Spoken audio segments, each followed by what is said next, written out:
Hello दोस्तों, ये सारे एमसीक्यू जो अभी तक आपका एसएससी एग्ज़ाम में पूछे गए हैं, तो चलिए हम लोग प्रश्न को स्टार्ट करते हैं। पहला प्रश्न आपके सामने में है, शिक्षा जो मूलतः राज्य विषय था, समवर्ती सूची में स्थानांतरित किया गया।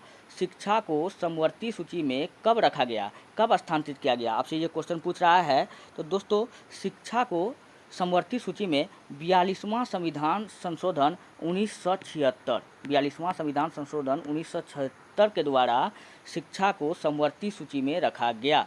चलिए मैं आपको और भी कुछ बताता हूँ, आप लोग ध्यान से सुनिए।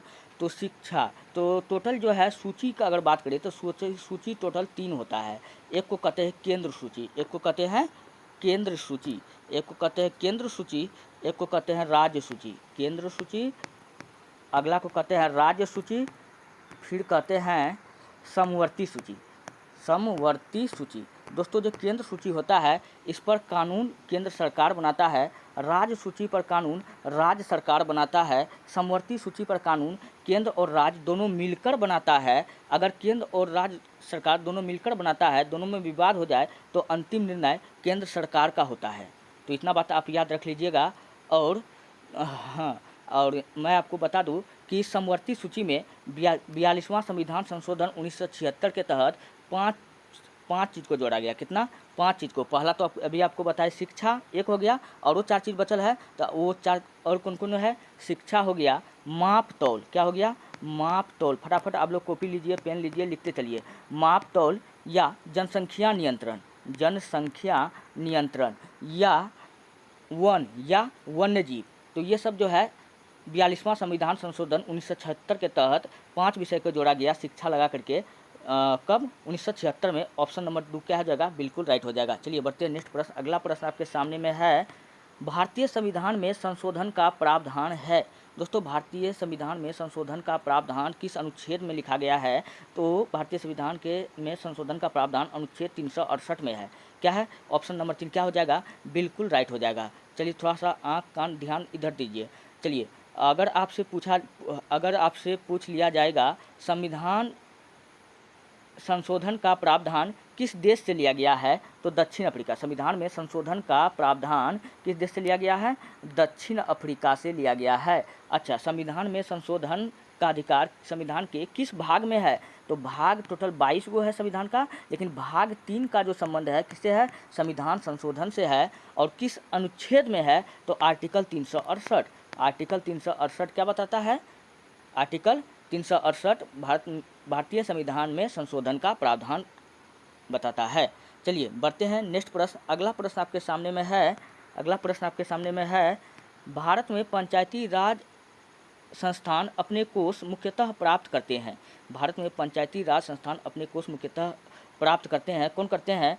ऑप्शन ए है स्वयंसेवी अंशदानों से, ऑप्शन 2 संपत्ति कर से, ऑप्शन 3 स्थानीय कर से, ऑप्शन 4 सरकारी अनुदानों से। दोस्तों, पंचायती राज व्यवस्था, पहले आप इनके बारे में जानिए। तो पंचायती राज व्यवस्था का गठन आर्टिकल या उल्लेख आर्टिकल 243 में है।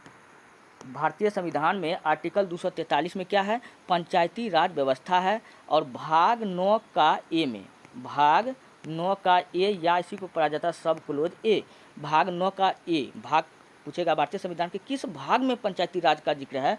तो 9 का सब क्लोज ए में है। तो ये बात याद रख लीजिएगा। अच्छा, 9 का सब क्लोज बी में क्या है? सहकारिता है। तो ये भी बात याद रख लीजिए। और पंचायती राज व्यवस्था जो है ये किस अनुच्छेद में है? 243 में है। तो ये क्या है? सरकारी अनुदानों से चलता है। अच्छा, पंचायती राज व्यवस्था के तहत प्रथम भारत में त्रिस्तरीय पंचायती राज व्यवस्था का गठन किया गया। कहाँ पर किया गया? राजस्थान के नागौर जिला में। कहाँ किया गया? राजस्थान के नागौर जिला में किया गया। ये बात याद रख लीजिएगा। किसके द्वारा किया गया था? बलवंत राय मेहता के द्वारा। चलिए बढ़ते हैं नेक्स्ट प्रश्न। अगला प्रश्न आपके सामने में है, स्वतंत्र भारत का प्रथम गवर्नर जनरल कौन था? मतलब जब हमारा देश आज़ाद हुआ उसके बाद जो है हमारे देश का प्रथम गवर्नर जनरल कौन था? तो उस समय कौन था? Lord Mountbatten. क्या हो जाएगा? ऑप्शन 3 क्या हो जाएगा? बिल्कुल राइट हो जाएगा। अच्छा, अगर पूछ लेता यही में क्वेश्चन घुमा करके स्वतंत्र भारत का प्रथम, अब यहाँ पर लगा देता प्रथम भारतीय गवर्नर जनरल, तब आपका आंसर हो जाता चक्रवर्ती राजाजी गोपालाचारी। क्या हो जाता?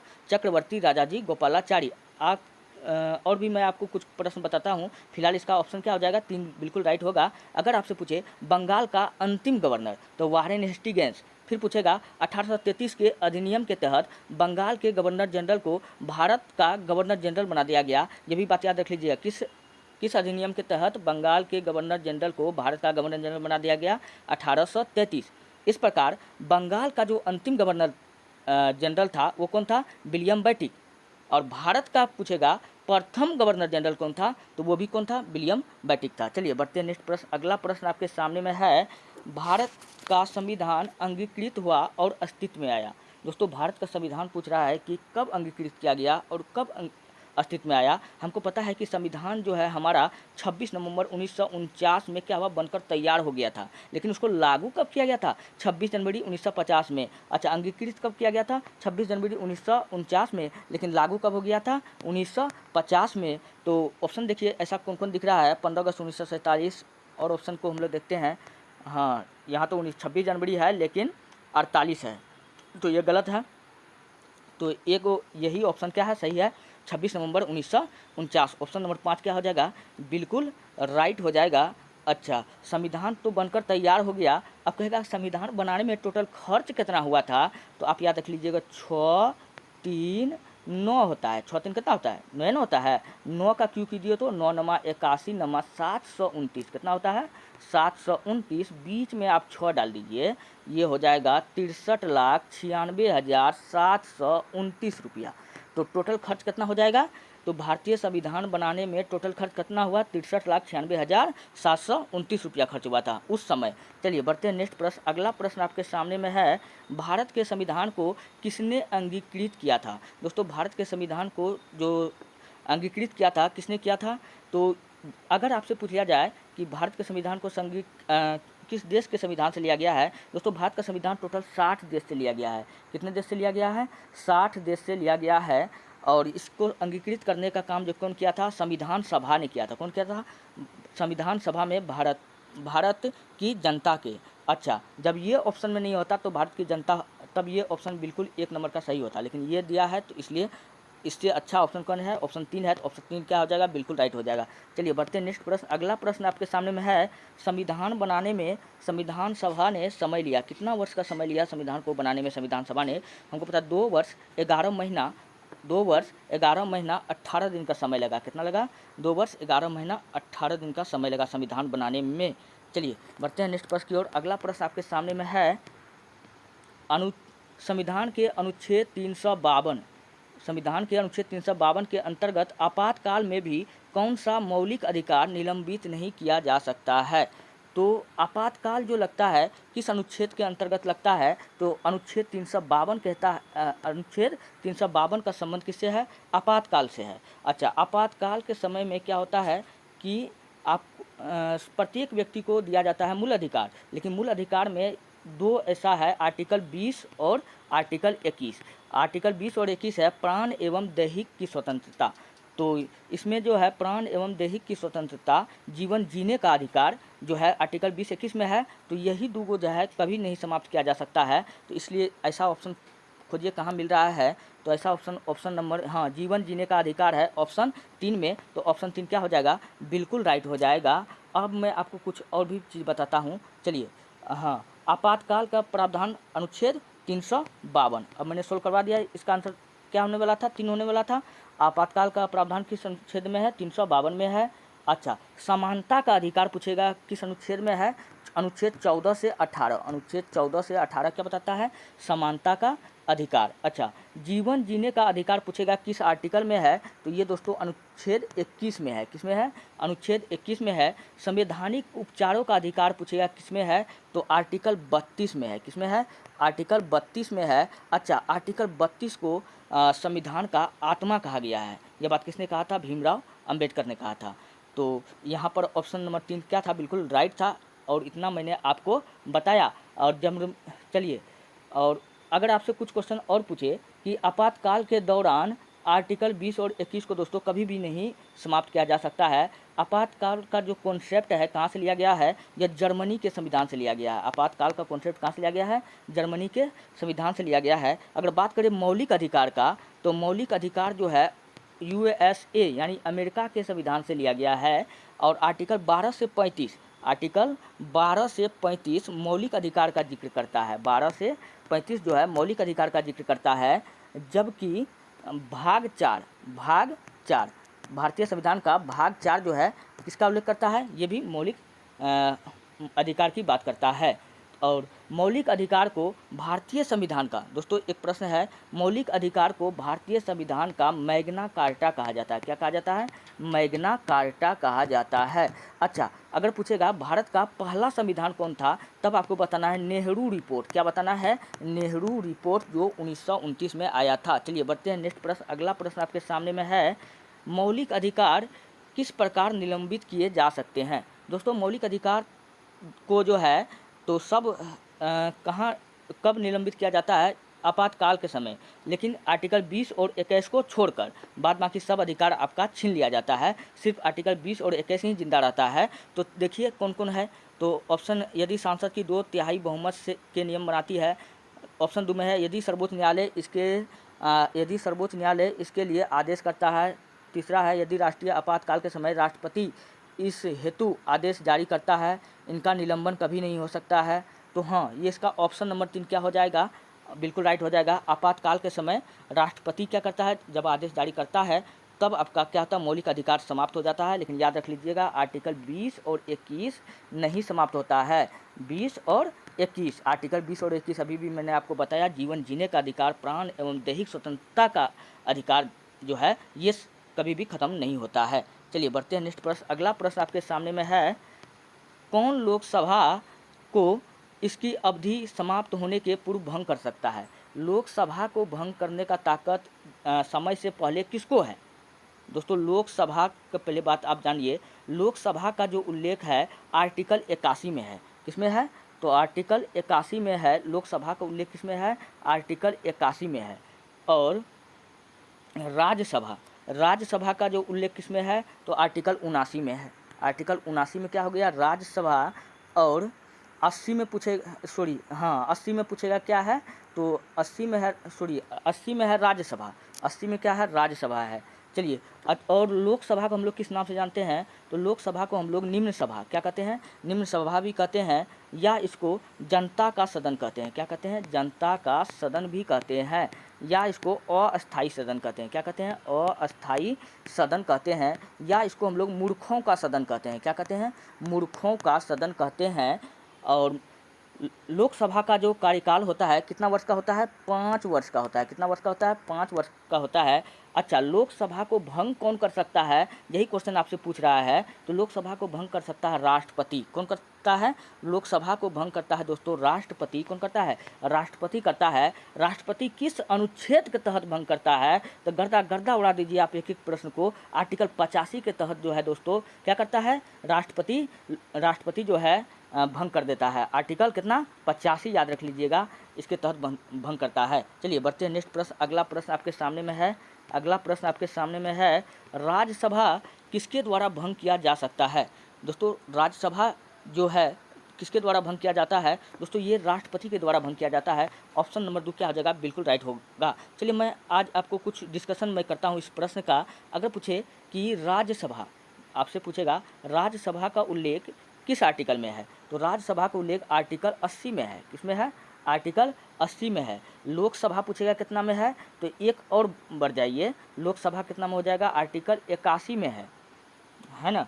और संसद जो है कब? संसद जो है आर्टिकल किसमें है? 79 में है। तो 79, 80, 81 तीनों याद रख लीजिएगा। लोकसभा, राज्यसभा और संसद के बारे में बताता है, उनके पद के बारे में बताता है। तो इतना बात आपको याद रहेगा। तो राज्य का मालिक कौन होता है? राज्यपाल होता है।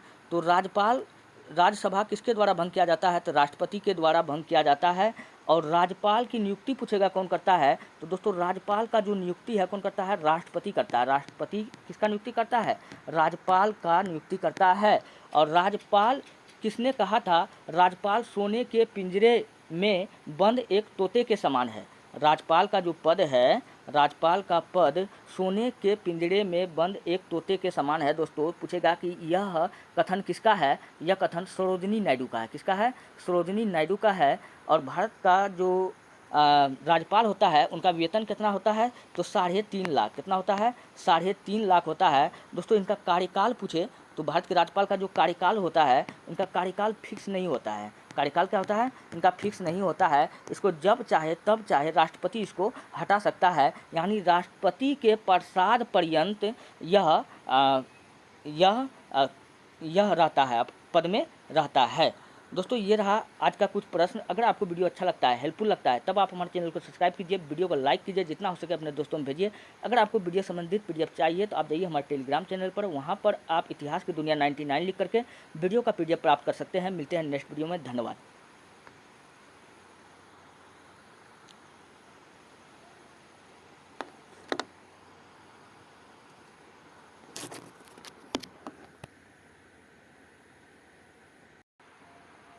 भारत को एक संविधान देने का प्रस्ताव कब संविधान सभा द्वारा पारित किया गया था? वो किया गया था 22 जनवरी 1947 को किया गया था।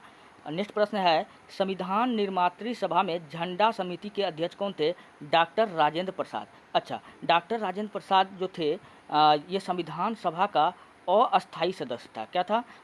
अस्थायी सदस्य था। कौन था? अस्थायी सदस्य था। जबकि अस्थायी सदस्य दोस्तों पूछेगा कौन था, तो सच्चिदानंद सिन्हा था। कौन था? सच्चिदानंद सिन्हा था। चलिए नेक्स्ट है, अगला प्रश्न है, राष्ट्रीय झंडे की अभिकल्पना को भारत की संविधान सभा में कब ग्रहण किया गया था? ये 22 जुलाई 1947 में। कब किया गया था? 22 जुलाई 1947 में। दोस्तों 22 मार्च को हम लोग याद रख लीजिएगा बिहार स्थापना दिवस भी हम लोग मनाते हैं, ये भी बात याद रख लीजिए, काफ़ी इंपॉर्टेंट है। नेक्स्ट है, भारत की संविधान सभा द्वारा राष्ट्रीय झंडा का डिजाइन को कब स्वीकार किया गया? ये 22 जुलाई को। ये भी 22 जुलाई को ही स्वीकार किया गया था 1947 को। चलिए नेक्स्ट है, भारतीय संविधान को आंशिक रूप से कब लागू किया गया? 26 नवंबर 1949, मतलब धीरे धीरे 26 नवंबर 1949 को लागू किया गया। लेकिन क्या हुआ, 26 जनवरी 1950 को संपूर्ण भारत में लागू कर दिया गया। जो ही संविधान हमारा बनकर कंप्लीट हुआ, 26 जनवरी 1950 को पूरा देश में संविधान लागू हो गया। तो अगर आपसे पूछेगा कितना रुपया खर्च हुआ था, 63,96,729 रुपया। चलिए बढ़ते नेक्स्ट प्रश्न अगला है, संविधान सभा के कितने उपस्थित सदस्यों ने संविधान पर हस्ताक्षर किए थे? तो टोटल 284 सदस्य ने हस्ताक्षर किए थे। नेक्स्ट है, संविधान सभा द्वारा अंतिम रूप से पारित संविधान में कुल कितने अनुच्छेद और अनुसूचियां हैं? तो कुल जो है अनुसूची कितना है? तो अनुसूची 8 है और अनुच्छेद कितना है, आर्टिकल कितना है, 395 है। नेक्स्ट है, संपूर्ण भारतीय संविधान के निर्माण में संविधान सभा को कितना समय लगा था? तो 2 वर्ष 11 महीना 18 दिन लगा था। नेक्स्ट है, संविधान सभा अंतिम रूप से किस दिन आखिरी बार मिली? तो 24 जनवरी 1950 को मिली। नेक्स्ट है, किस दिन से संविधान सभा का अंतरकालीन सांसद के रूप में आविर्भाव हुआ? तो 26 जनवरी 1950 से यह काम करना स्टार्ट हो गया था। नेक्स्ट है, भारत के लिए संविधान सभा की रचना हेतु संविधान सभा का विचार सर्वप्रथम किसने प्रस्तुत किया था? तो स्वराज पार्टी ने किया था। कौन किया था? स्वराज पार्टी ने किया था। कब? 1900, यहाँ 34 लिखा गया है दोस्तों, लेकिन 1923 होना चाहिए। क्या होना चाहिए? 1923 में स्वराज पार्टी का गठन चित्तरंजन दास और मोतीलाल नेहरू के द्वारा किया गया था। चलिए नेक्स्ट है, संविधान सभा में किस देशी रियासत के प्रतिनिधि ने भाग नहीं लिया था? तो किसका नहीं लिया था? हैदराबाद ने नहीं लिया था। तो हैदराबाद में खेला गया था ऑपरेशन पोलो के तहत हैदराबाद को मिलाया गया था। चलिए बढ़ते हैं नेक्स्ट है, अगला प्रश्न है, भारतीय संविधान की आत्मा किसे कहा जाता है? दोस्तों भारतीय संविधान की आत्मा हम लोग प्रस्तावना को कहते हैं। किसको कहते हैं? प्रस्तावना को कहते हैं। नेक्स्ट है, भारतीय संविधान निर्माताओं ने संविधान के किस भाग पर विशेष ध्यान दिया था? दोस्तों प्रस्तावना, जो हम भारत के यही क्या है? प्रस्तावना है। भारत के संविधान की प्रस्तावना किन शब्दों से शुरू होती है? तो हम भारत के लोग, ये किन शब्दों से शुरू होती है? तो आपको तो पता है, हम भारत को यही शब्द से शुरू होता है। चलिए अब यहाँ पर हम लोग देखते हैं संविधान सभा की प्रमुख समितियाँ और उसके अध्यक्ष। काफ़ी इंपॉर्टेंट है, जो आपके कई बार एग्जाम में पूछे जाते हैं। अगर आपसे पूछे संविधान सभा के नियम समिति का अध्यक्ष कौन था? डॉक्टर राजेंद्र प्रसाद। नियम मतलब कानून समिति का अध्यक्ष कौन था? डॉक्टर राजेंद्र प्रसाद। संचालन समिति का भी अध्यक्ष कौन था? डॉक्टर राजेंद्र प्रसाद। परामर्शदात्री समिति का अध्यक्ष कौन था? सरदार वल्लभ भाई पटेल।